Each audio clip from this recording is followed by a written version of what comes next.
Assalamualaikum warahmatullahi wabarakatuh.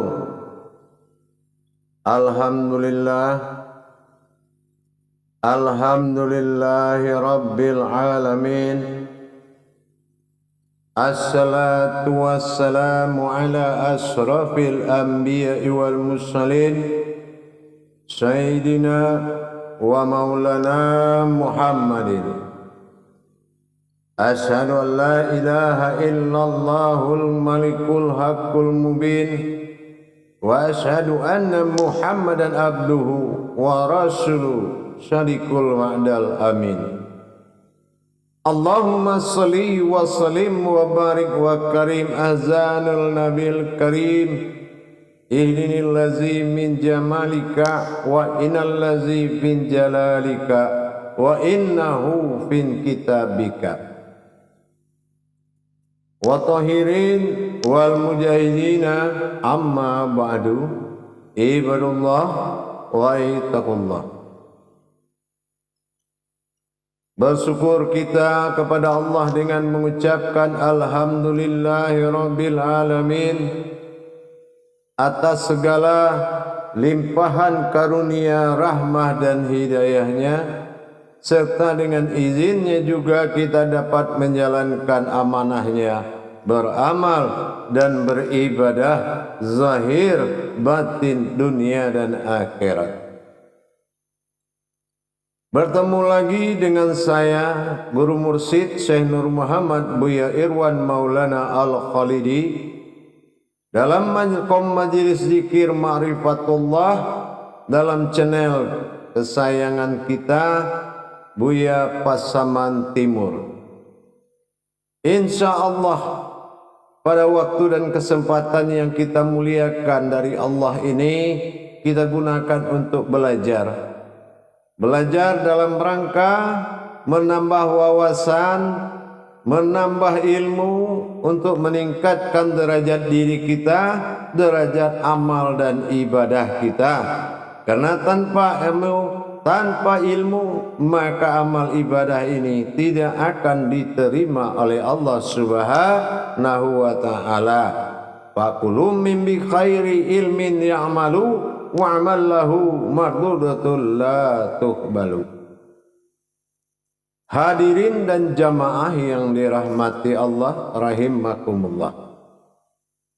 InsyaAllah dalam pertemuan ini kita akan membahas makna hakikat yang dimaksud dengan wahidatul wujud. Kenapa menjadi suatu tema? Sangat banyak pemahaman-pemahaman yang berhakikat kepada wahidatul wujud. Mulai dari wajibul wujud, waliul wujud, sampai kepada tingkat wahidatul wujud, wahdatul wujud. Sebetulnya apa makna hakikat kepantasan kita dalam mengaku wahidatul wujud? Kalau kita kaji, apakah memang tidak ada lagi keraguan, tidak ada lagi kesangsian, kecemasan, was-was kita terhadap penetapan ma'rifat, bahwasanya la maujudun illallah ini memang sudah menjadi akarnya la maujud illah Allah. Jadi jangan hanya kita mengatakan, wah dia sendiri yang menyembah dirinya, dialah yang menghadap kepadanya. Sebetulnya dalam rangka mencari kodrat-kodrat Allah pada diri, baik kodrat ketuhanannya, baik kodrat keumatannya, benar-benar harus dipelajari dengan seksama. Harus benar-benar kita pelajari. Apakah kita sudah bertemu dengan kodratnya yang dikatakan bersifat aku pada kodratku sendiri? Sudahkah kita paham? Sudahkah kita bisa menjalankan kodratnya kepada mewujudnya? Dalam rangka dizahirkan sifat dan zatnya ini untuk menyembah kepadanya. Dalam makom aftar berasmakan Allah, apakah kita sudah bisa mencari kodrat tersebut untuk ditajalikan kepada wujudnya. Atau sebaliknya, sudahkah kita bisa mentajalikan wujud kepada maujud dalam kemilahannya?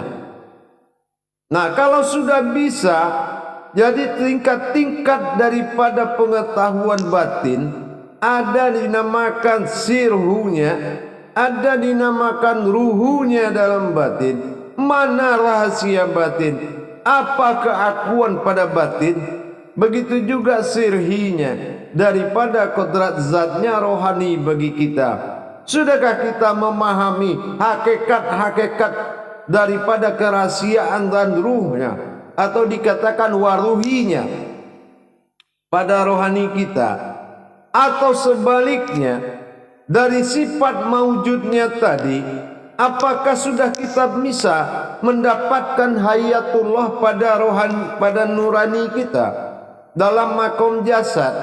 Apakah bisa sudah kita paham jasad ini bisa sibaharu, dia bisa menanti batin, dia bisa mewujud zat, dia bisa mewujud pada nur, dan bisa mewujud pada sir?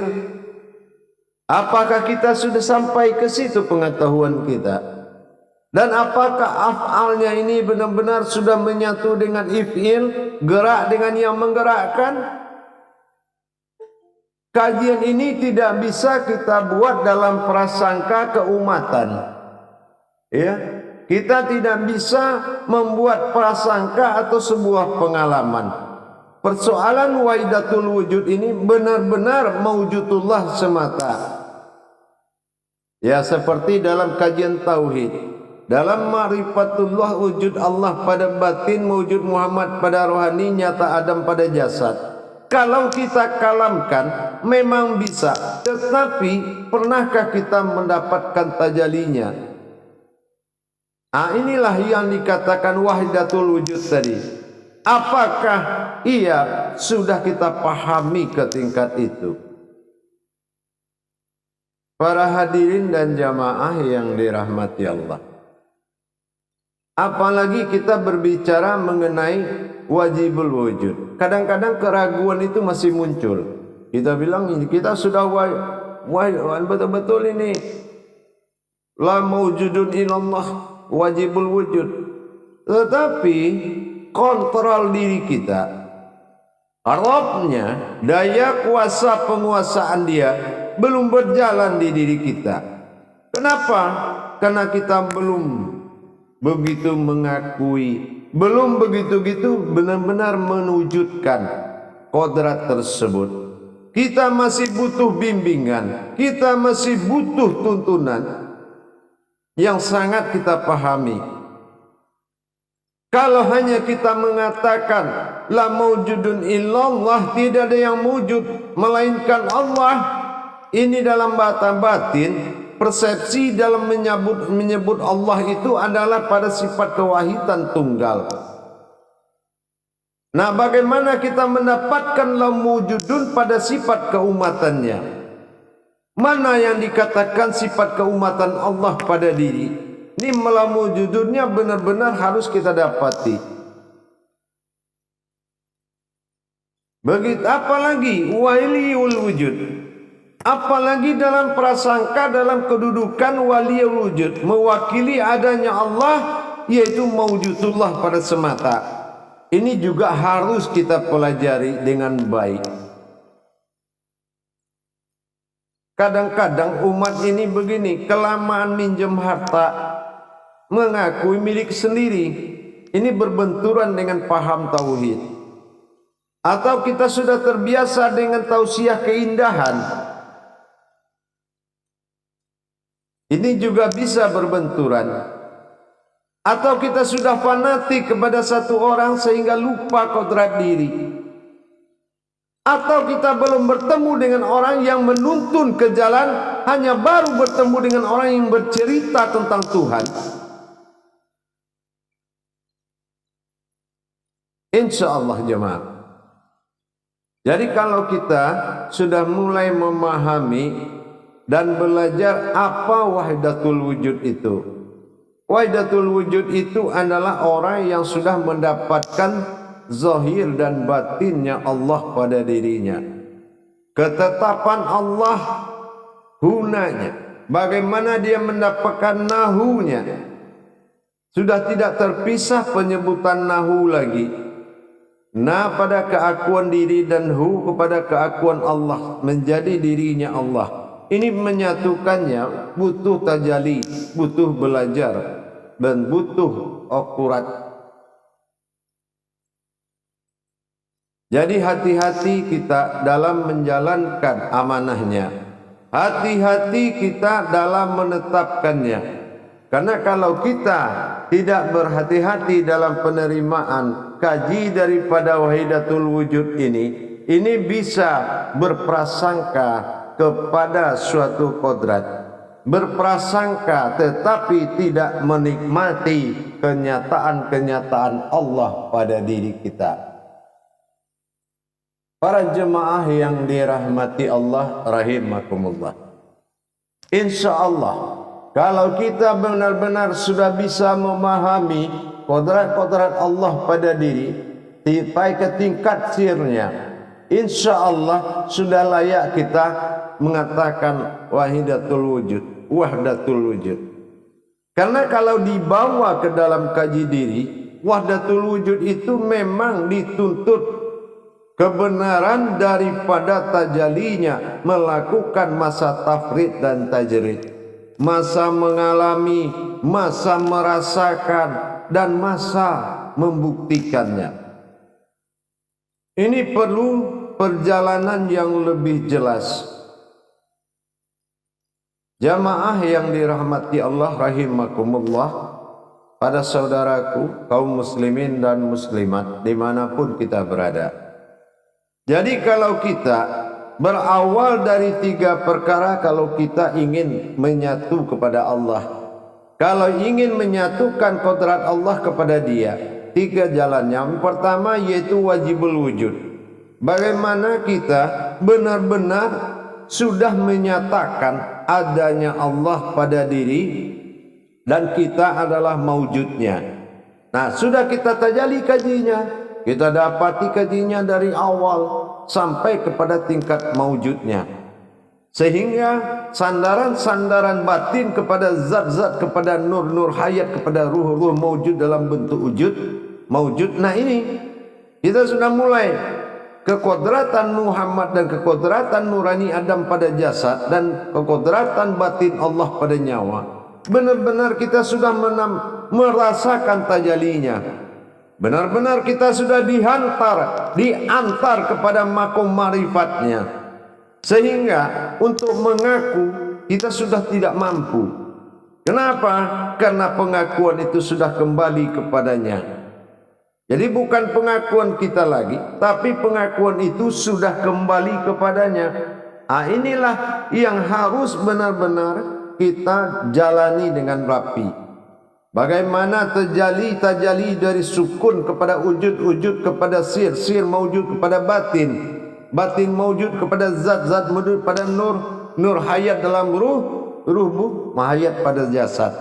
Nah, kalau kita sudah mendapatkan wajibul wujud, sudah tidak ingkar lagi hati kita, sudah tidak ingkar lagi, sudah fuad kalbu kita, sudah mengakui dengan sepenuhnya kalbu ini bahwasan di dalam hati halus kita ini, kalbi mukmini betul-betul baitullah, betul-betul sudah menjadi rumahnya Allah, sehingga kita merasakan dan mengakui dengan mutlak tentang wujud Allah dalam batin kita.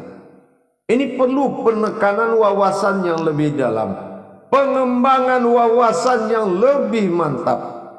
Yang kedua, maujudnya. Nah, ini dikatakan waliul wujud. Apakah kita masih ada atau kita mewakilinya? Mewakili dalam arti kata apa? Wujudullah wa mawjudun ala ruhi.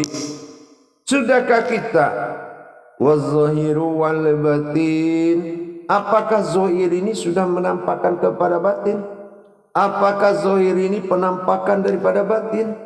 Atau kita memang masih berubah, masih berbeda dalam hajat kita? Batin ya batin, zahir ya zahir. Nah ini juga mengkhawatirkan. Ini waliul wujudnya belum.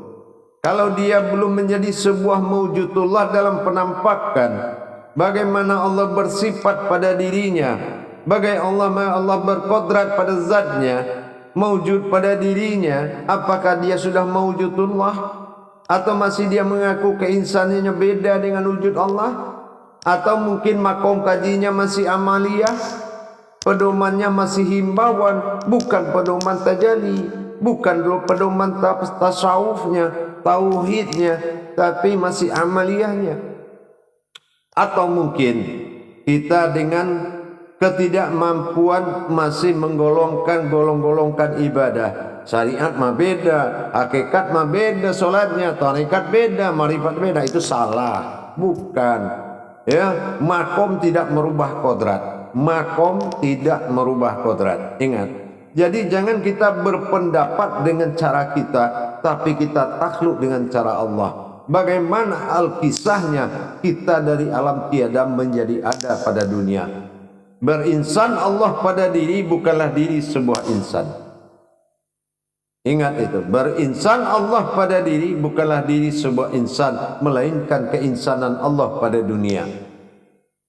Jadi begitu kita mendapatkan waliul wujud seperti itu, maka kebenaran hati, kekuatan nurani dan hati sudah tidak berpaling lagi.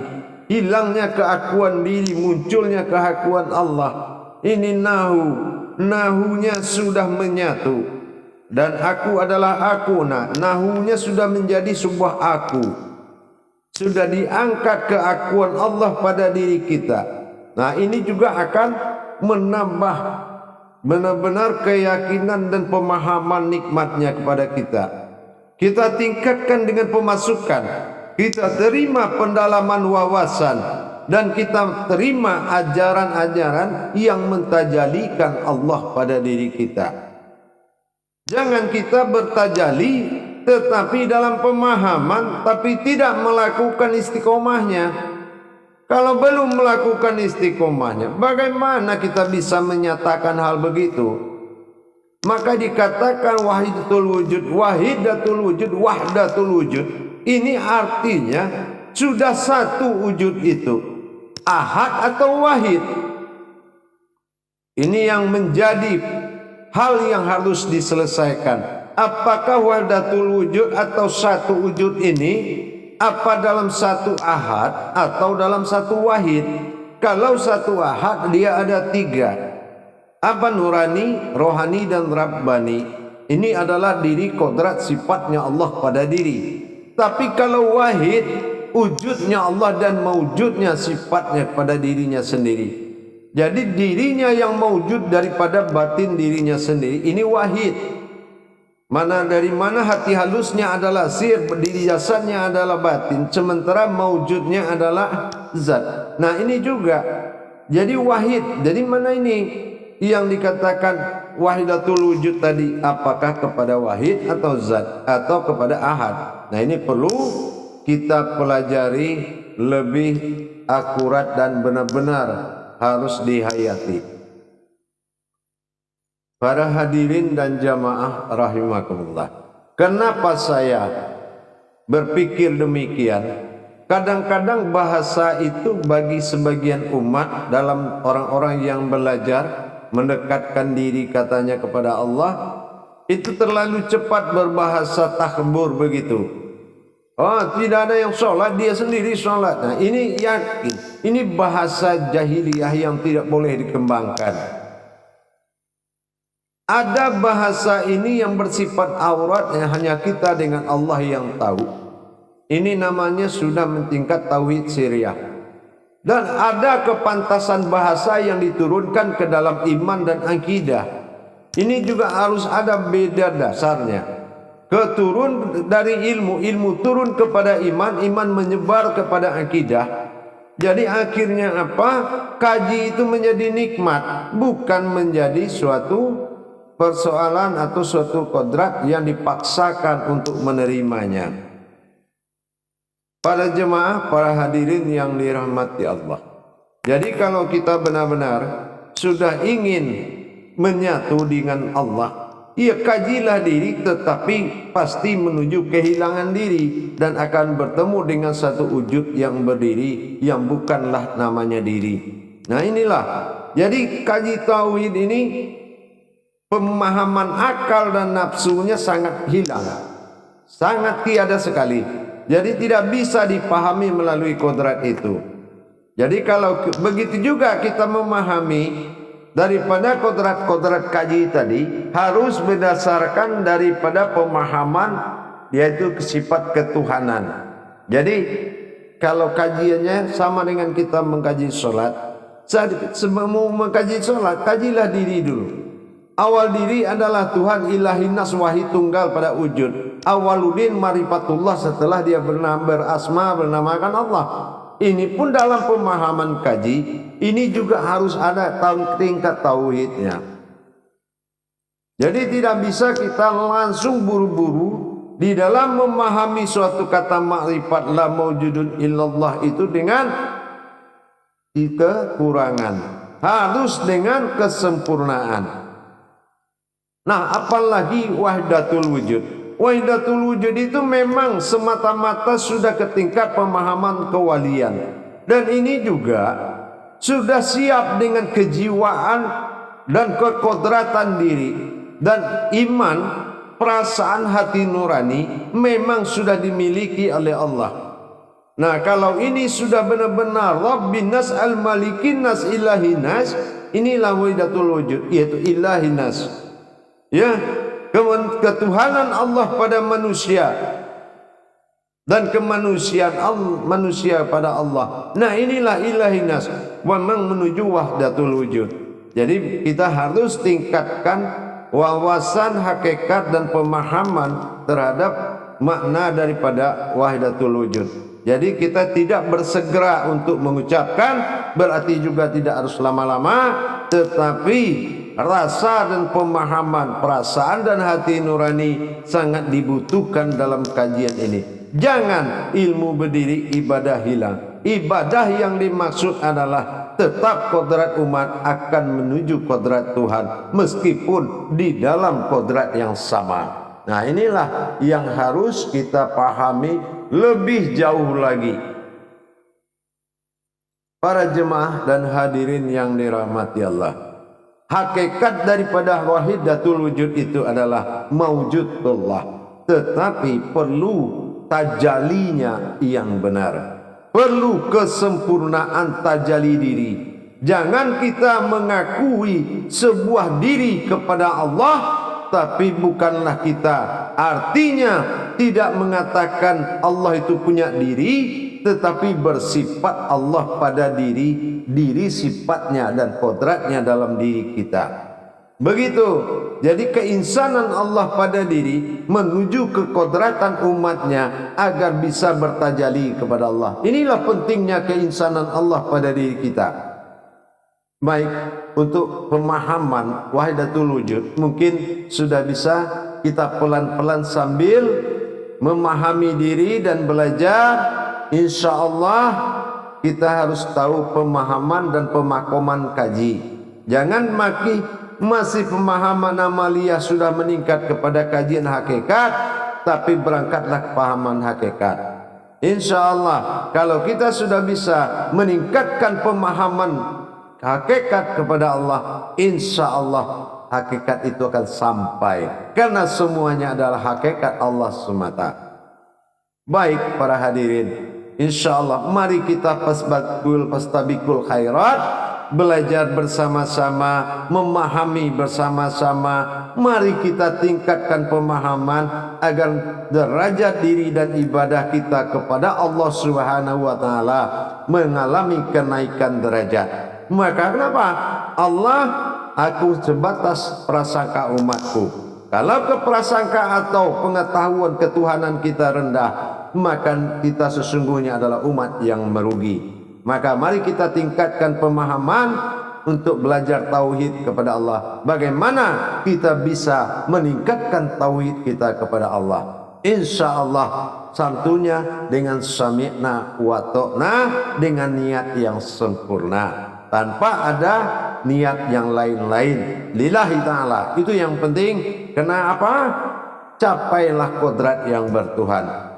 Ingat, kita mengkhawatirkan sangat banyak kodrat tanpa Tuhan, sangat banyak ilmu tanpa ibadah. Inilah yang harus dijaga. InsyaAllah para hadirin, mari kita sama-sama meningkatkan ilmu pengetahuan kepada Allah agar layak dan pantaslah berhadapan dan menghadap Allah. Akhirul kalam wa billahi taufiq wal hidayah. Wassalamualaikum warahmatullahi wabarakatuh.